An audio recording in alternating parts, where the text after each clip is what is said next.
Nazi indaba zehora lesikhombisa sigwethulela zona bukhoma ekomkhulu le-SABC e-Auckland Park eGoli nazi ezinohlonze kusihlwa. We wanted to negotiate with him, and then we also wanted him to be here rather than be in Kokstad.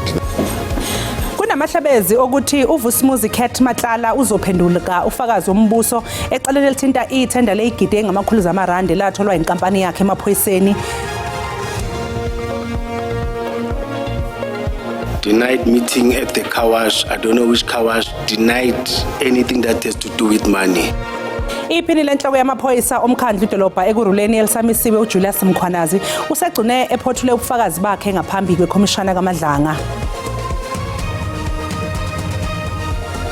No one will be violated. No one will be killed on the 30th of June, and no looting will take place in our name. Inhlangano okubalwa kuzo iMarch and March neOperation Dudula seyithembise ngokuthi ngeke libe khona udlame emhlazi ngama30 kwephezulu njengoba kulindelwe imbhikisho yokukhala ngabo kufika. But it can be historical for South Africa to be in the second round. So it's a big motivation for us to do it well tomorrow and to win the game. Abalandeli beBafana Bafana angeke babuthi quthu ubuthongo namhlanje njengoba iBafana Bafana izotholana phezulu neSouth Korea emidlalweni wokugcina wesigaba samaqoqo eMontreal eMelika ngentathakusa yakusasa. Asikubikelele sikwamukele mbukele indaba zehora lesikhombisa kusihlwa ozethulela uNoxolo uMamtshali wakwamwali ihlabanga nelimhlophe qwa uza kwethu ositolikele ngolimi lwempawu uFortune Madlala ake sibheke ukuthi yiziphi esikuphathele zona kusihlwa.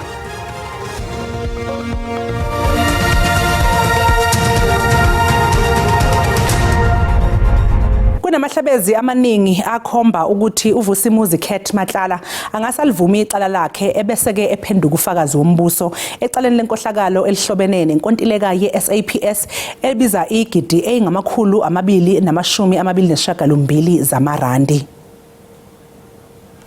Kubukeka sengathi ukwehlukaniswa kukaVusumuzi Cat Matlala nabanye abasolwa ecaleni lethenda yenkampani Medicare 24 lezigidi zamarandi embuthweni wamaphoyisa yikhona ukuzogcina kwenza uCat Matlala ukuthi avume icala ngokombandela wezivumelwano sakhe nohlangothi lombuso ukuze axekiselwe isigwebo.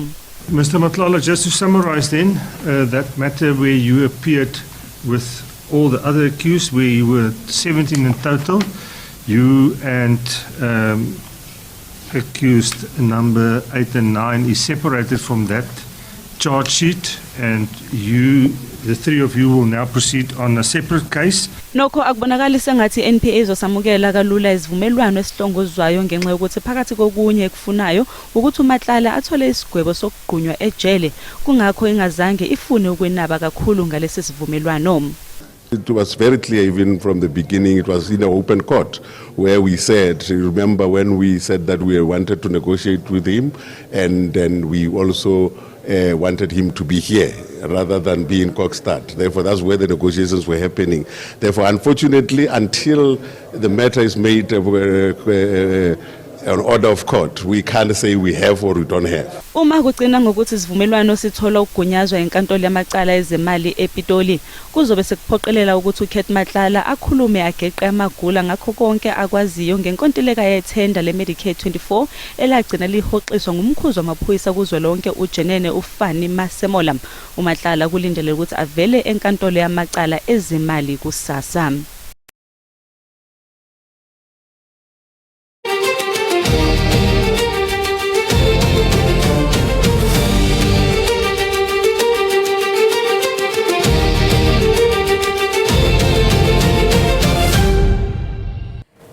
Iphini lenhloko yamaphoyisa omkhandlu idolobha ekuruleni elisamisiwe uJulius Mkhwanazi usegcine ephothule ubufakazi bakhe phambi kwekhomishana kaMadlanga. Ilungu lekhomishana uAdvocate Sandile Khumalo wexwayise uJulius Mkhwanazi ngokuthi akangazama ukuphendula isithangami sekhomishana inkundla yokudlala njengoba ibufakazini bakhe phambilini wathi akamazinhlobo uWitness K kodwa kamuva useyavuma kulandela ubufakazi bakhe uWitness K abethule echaphazela igama lika Mkhwanazi. I'm going to put to you, Commissioner Mkhwanazi, that either you were not truthful then or you are not truthful now. But it can be that you misunderstood the question because the question was very clear. And you have to stop playing games because we are not in the business of playing games. Umkhwanazi ke usihlangulile etulweni lokwebiwa kohlobo lwamatshe ayigugu ezigidi zamarandi. I deny this. So what, you deny meeting her on the 12th of February as she describes? Denied meeting at the car wash. I don't know which car wash. Denied anything that has to do with money. Kusenjalo ikhomishana kaMadlanga bekulindeleke ukuthi kusasa ilalele ubufakazi obhekiwe bukasomabhizinisi waseNorthwest uSuleiman Karim kodwa ngokwembiko yakamuva ntambama iqagula ukuthi kungenzeka aphinda angafiki.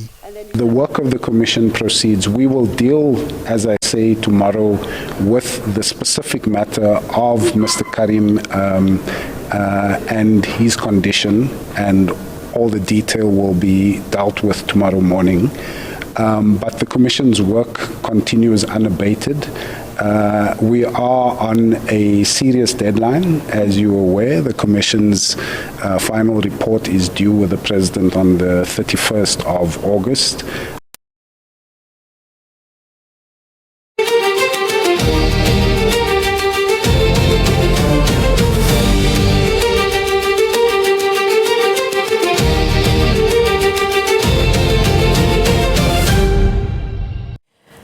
Amaphoyisa athi azosebenzisana nezinkampani eziyimele zokuphepha ukuze aqinise ukusebenza kwawo ngomhlazi ngama-33 kwephezulu. Lokuza emva kokuthi kube namamashi eindaweni ezahlukene abakuleli bekhala ngokuthi abahamba bokufika balapha ngokungemthetho. Lezi ibhele zaqubuka kwaZulu Natal kanye naseGauteng ngoNtulukazi wangonyaka u2021 zawuguqisa ngamadolo umnotho wezwe. Abantu babegcwele ingxanxatheleni zezitolo beyotapa kwashona amakhulu abantu. Manje uhulumeni uyabona ukuthi ngathi khona okusina kumjeqeza njengoba abantu bewotha ubomvu nje ngodaba labo kufika bangena amaphepha kulelizwe. Amaphoyisa athazobelinde nje ukuthi khwasha. The blocking of roads, intimidation of communities, destruction of property, attacks on business, looting, violence, and any attempts to undermine public order will not be tolerated. Inkampani ezizimele zonogada zithi inazo insiza zenele ukubhekana nanoma yini engaqubuka ngomhlazi ngama-30 kwephezulu. In terms of the magnitude and the readiness, we are confident, as we've said, without sharing on ground CCTVs and all other devices that you know. We are confident that the industry is ready. Ongoti bezomthetho basishayela ihlombe isinqumo sokusebenzisana kwalezi inhlaka zombili ngelithi amaphoyisa angeke akwazi ukugcwala yonke indawo la abantu bazobe bemasha khona. Siphezulu kakhulu isibalo sabamashayo kunesamaphoyisa. The role of private security companies in containing the crowds on the 30th of June is very, very critical because security companies are what you and I would know as force multipliers. Igama lami nguCalvin wakwaDludla. Endabeni zeSABC ngibika ngiseCenturion. Mbukeli kulolo daba amaphoyisa akhuluma ngokuqinisa ezokuphepha mhlazi ngama-30 kwephezulu. Kusenjalo abamele izinhlangano zomphakathi okubalwa kuzo neMarch and March bathi angeke kube nezenzo zodlame njengoba kubhekwe emashini ezokuba mhlazi ngama-30 kwephezulu nokuyimashi ke emayelana nokuxosha abazinze kuleli ngokungemthetho. Njengoba nje iqhubeka nokwehlukana imbono emayelana nokuhlelelwe ukwenziwa ngokumelene nabazinze kuleli ngokungemthetho mhlazi ngama-30 kwephezulu, inhlangano zithi cha ayiphehli udweshu. No one will be killed on the 30th of June and no looting. I repeat, no one will be violated. No one will be killed on the 30th of June and no looting will take place in our name. Lezi inhlangano ibuze mayelana nemali ebekwecelene izigidi engama-600 zamarandi nokuyimali ekhishelwa kwaZidlodlo njengoba kuzomhlazi ngama-30.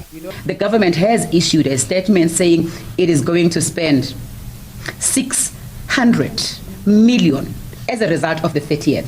It has ensured that no police officer takes leave on the 30th, but not once have they tried to engage with us.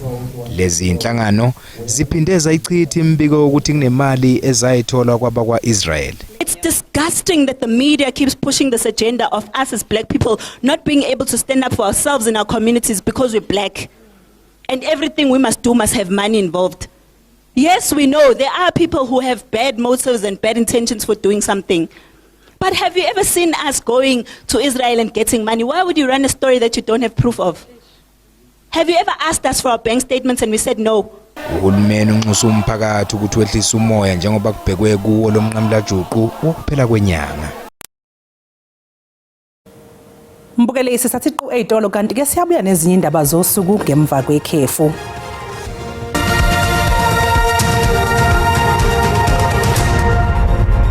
Sibona sekubingelele mbukeli sikwamukele uma ngabe usanda kungena asikukhumbuzeke ukuthi lezi indaba ziyatholakala ku YouTube na ku SABC Plus. Ungena nje kuzo uyicinge ngamagama athi SABC izindaba na kanjani uzoyithola ngomnjalo bazo. Umphakathi obuyingxenye yombhikisho wenhlangano iMarch and March ukhala ngomkhandlu dolobha iBuffalo eEastern Cape ngokungalisukumeli udaba lobukufika abangenazo incwadi ezibagunyaza ukuba kuleli. Lokho njengoba lo mphakathi ugcwale imigwaqo kuGompo namhlanje uzwakalisa ukungenami kwawo ngokushawa indiva. Abaqhankqalazi izindululo zabo bezijoliswe kwi-ofisi kaSodolophu esipolisa esebele imicimbi ekhaya kwakunye nenkundla kamantyi yakoGompo City. Bathi bafuna amapolisa aqobisane nomba wokumokothiswa kwawo okungajutshisi kwanokurhweba kwawo ngeziyobisi. Siphoxekile kakhulu ukuba isigqeba sikameya umeya angaphumi aze kuthi azomamela ukuba sifuna uthini kodwa uyayazi insuku zimbalwa ngoba eyona nto ibangela uba ibe kanti sisesendleleni sisithembiso sikameya oyesithembisile ngokwayezimachela yena ezemeya yeBuffalo City esitsho kuba iCalifornia soziphinde ivule. Abaqhuba bahambisa ipasile kule ngingqi bebeyinxalenye yoluqhankqalazo ngenxa yenxalabo ngefuthe labemi bangaphandle abangenazimpepha ebomini babo. I-incident zininzi ezenzekayo abavuma uboniswa xa ubonisana naye umuntu uyakhawuleza uba nolaka ubone uba ukulungela ukulwisa ngalomzuzu asikwazi ukusebenzisana nabantu bangazusimamela. Isebe lezobulungisa lizifumene izindululo kulakwathembisa ukuba liza kuyidlulisela kumasebe afanelekileyo. Ezinye izinto okanye eminye imiba ayifuni uSAPS yedwa ifuna nabanye abantu kodwa ke sizawuhlala phansi siyijonge sizawuphendula. Abaqhankqalazi bathi badanile isixa semali se600 million randi yokongeza amapolisa azakusebenza kumngcelele kazwelonke wangomhla wama-30 kweyeSilimela. Ndingusidima Mfeku kwiindaba ze-SABC ndikuGompo City. Umnyango wezasekhaya usucubungulisise imininingwane yabantu abacela eyinkulungwaneni ezishagalolunye abadabuka eMalawi endaweni yesikhashana esetshenziselwa ukuthuthwa kwabo baphindiselwe kwela kubo eThekwini. Iziphathimandla ziyaqhubeka nokubhekana nesibalo esiya ngokwenyuka salabo baseMalawi abafuna ukubuyiselwa kwela kubo. Ihhovisi lomnyango wezasekhaya kanye nokhomishana waseMalawi basebenza ubusuku nemini ukuzama ukuphuthunyiswa kohlelo njengoba isibalo silokhu sinyuke njalo. Abantu baseMalawi sesibaprocessile kule site yethu bawu 8000 nenfalakahlana ngaphezulu ngoba sengikhuluma isiZulu manje. So labo bantu labo sesibaprocessile mase sesimprocessile sisho abantu asebehambile ngoamabhasi angena every day. Today nje sinamabhasi awu22 acommissionwe ukuthi wona azozolanda abantu la. Umncwabe uthi ngenxa yohlelo olude lokudukiswa kwabantu kudingeka umuntu ngamunye avele enkantolo. Manje izikhulu zisiza ukudukisa abantu zisebenzisana nezikhulu zaseMalawi. Uthi balinganisele kumaphesenti angama-80 abangenawo amaphepha abagunyaza kuba kuleli. Kuzokwenzeka uthola ukuthi kunomuntu la ufunakalayo la kwi-country owenza amacala osengene kule process nayo sefuna ukuhamba eMalawi. So ingakho kune-desk lamaphoyisa la liverifyayo ukuthi wonke umuntu la ongena la ofisa ukuhamba uyacheckwa ukuthi akho macala enabhekene nawo njengokuthi kube ne-warrant of arrest ekhona yakhe lowo muntu. Bangama-90 abaseZambia abathutheleke eThekwini befuna ukudukiswa kodwa bayalele ukuthi baye ePitoli lapho bezothola khona usizo. Le ndawo ke yesikhashana ke bizovalwa emasontweni amabili kodwa ngenxa yokwenyuka kwesibalo sabantu umncwabe uthi sizokwelulwa ke isikhathi sokuvulwa kwale ndawo.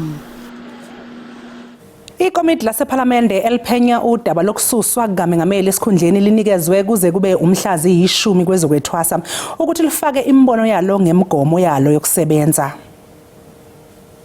Emhlanganweni wanamhlanje amalungu ekomiti abengenemeneze ngesinqumo sikaSomlomo wePhalamende uThoko Didiza sokungawuphikisa umzamo kaMengameli wezwe Cyril Ramaphosa wokunqanda izinhlelo eziqhubekayo zekomiti malungana nodaba lweplazi lakhe iPhalaphala. When it comes to the interdict application, it is a question of the Speaker taking a position to back Parliament versus backing the President. And she cannot, under those circumstances, be impartial. She must always, by definition, choose the side of Parliament. And we must make that point. The real question going forward is we need to take a decision as this committee as to what exactly to do in the light of the fact that the Speaker totally misconstrued her role. Who said the Speaker must be the one who carries this responsibility. That's where there was a difference. But that we are going to oppose, it was a principle. So when you say majority, as if you're living under President Mbeki's parliament, wake up to the reality, smell the coffee. Yize kunjalo kepha usihlalo wekomiti ukhumbuze amalungu ukuthi agxile emsebenzini waleli komiti. The Speaker accounts to the Assembly. So if there's a body that has to hold the Speaker accountable, it's not this committee. It is the National Assembly. Wonke amaqembu avumelane ngazwelinye ngokuthi ikomiti kumele liphuthumise umsebenzi walo kwazise ukhetho lohulumeni bezindawo seliyasondela.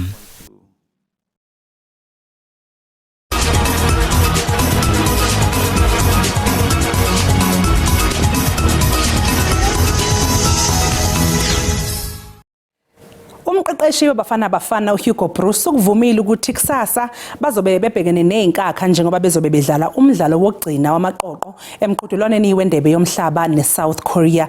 Yize kunjalo uBruce uzwakalise ukulethemba iqembu lakhe elisemsileni eqoqweni uA. Bafana ihlose ukudlulela esigabeni somkhumula jezo kokuqala nqa kwendebe yomhlaba. Umqeqeshi uHugo Bruce uyazi ukuthi kuzofanele bawunqobena kanjani umdlalo wabo neSouth Korea kusasa.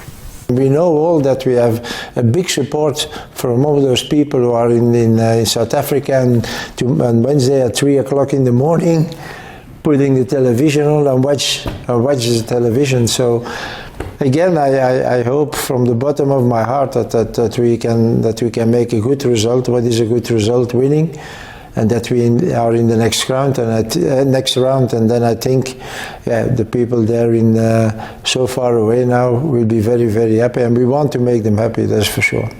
Umdlalo ogijima esiswini usiphephelo sithole uzobe sekulungela ukudlala kusasa emva kokuthola ikhadi elibomvu emidlalweni wokuqala neMexico. Uthi sebelihlaziye kahle iqembu laseSouth Korea kanti bayakwazi okufanele bakwenze kusasa.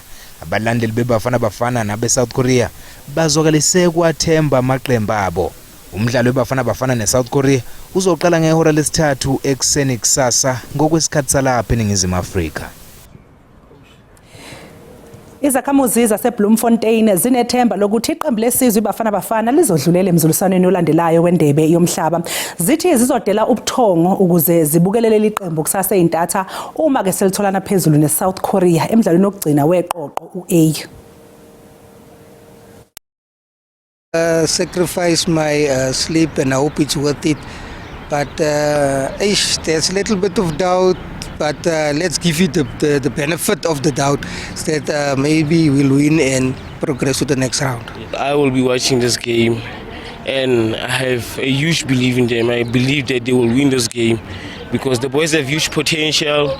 They have a big heart for the ball, like they are willing to play football. I think we're gonna win.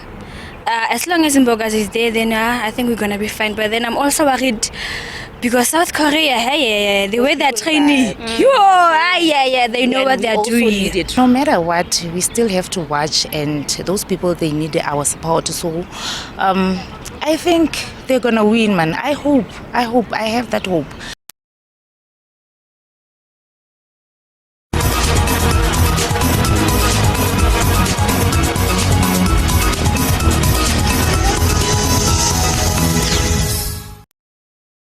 Ngabe-ke sesibuye ey'tolo sobe sesikuphathele umhlahlo wesimo sezulu noThayini Ntshiza. Ngenibingelela babukele emakhaya ngiphinde nginamukele ngesimo sezulu sanamhlanje kusihlwa ake sibheke sime kanjani mancane ke nje amathuba emvula engasho nje ukuthi umkhemelezelo alindelekile nje khona ke esifundazweni iNorthern Cape kuyanjalo nje esifundazweni iKwaZulu Natal ngasho nje ukuthi limboze ngamafuke nje izolo mabhekise khona ke nje eKapa lodumo kanti ke kusasa uzoqaphela kanje mbukeli liyana ke nje izulu eGqeberha kuyanjalo nje George nakhona ke nje esifundazweni iNorthern Cape ngasho ukuthi limboze ngamafuke nje izolo mabhekise khona ke nje eGauteng kanti ke isixwayiso sethu ke sakusihlwa siphuma khona kwa South African Weather Service sime kanje uzoqaphela nje mbukeli ulwandle ke nje likupha amagagasi kakhulukazi impela mabhekise khona ke nje eKapa lodumo kanti ke amazinga ukushisa kusasa ami kanje kakhulukazi impela mabhekise khona ke nje eGoli eSoweto kandonga ziyaduma ngasho nje ukuthi lipholile ngo-20 liyabanda ke ebusuku ngawo 6 kuye njalo nje ePretoria singawulindela nje u23 kanti mabhekise khona ke nje esifundazweni eLimpopo amazinga ukushisa ami kanje mabhekise khona ke nje eGiyani ngasho nje selifudumele ngawo nje u24 kuye njalo ke nje eMusina singawulindela nje u24 mabhekise khona ke nje esifundazweni Mpumalanga amazinga ukushisa ami kanje thana ukuthi nje lipholeke eMbombela ngawo nje u22 kanti liyabanda eMelo singawulindela nje u17 mabhekise khona ke nje esifundazweni KwaZulu Natal eThekwini eClermont kwaMashu eMlazi fudumele ngo25 fudumale ke njalo oLundu kuye njalo nje eMnambithi thana ukuthi nje lipholeke nje ngawo u23 mabhekise khona ke nje esifundazweni Eastern Cape amazinga ukushisa ami kanje ngasho nje lifudumele ke nje eMthatha ngawo nje u24 kanti ke Gqeberha singawulindela nje u21 mabhekise khona ke nje esifundazweni Western Cape amazinga ukushisa ami kanje eKapa lodumo pholile ngawo nje u20 kanti ke liyabanda eGeorge singawulindela nje u19 kanti ke ebusuku limi nje ku12 mobhekise khona ke nje esifundazweni iNorthern Cape amazinga ukushisa ami kanje eKimberley singawulindela nje u23 kanti liyabanda ke eCalvina singawulindela nje u19 mobhekise khona ke nje esifundazweni Free State amazinga ukushisa ami kanje liyabanda ke eBethlehem ngo18 kuye njalo nje eBloemfontein ngasho nje ukuthi lipholile ngawo nje u21 mobhekise khona ke nje esifundazweni iNorthwest amazinga ukushisa ami kanje lithanda ukuthi nje pholeke eRustenburg ngawo nje u23 uyanjalo ke nje Mahikeng ngisapholile nje ngawo nje u22 ngisibeka lapho ke isimo sezulu sanamhlanje kusihlwa mina ke ngintombi kaMadlamini olangelihle ngoba libalele ngithi konke kufeziwe.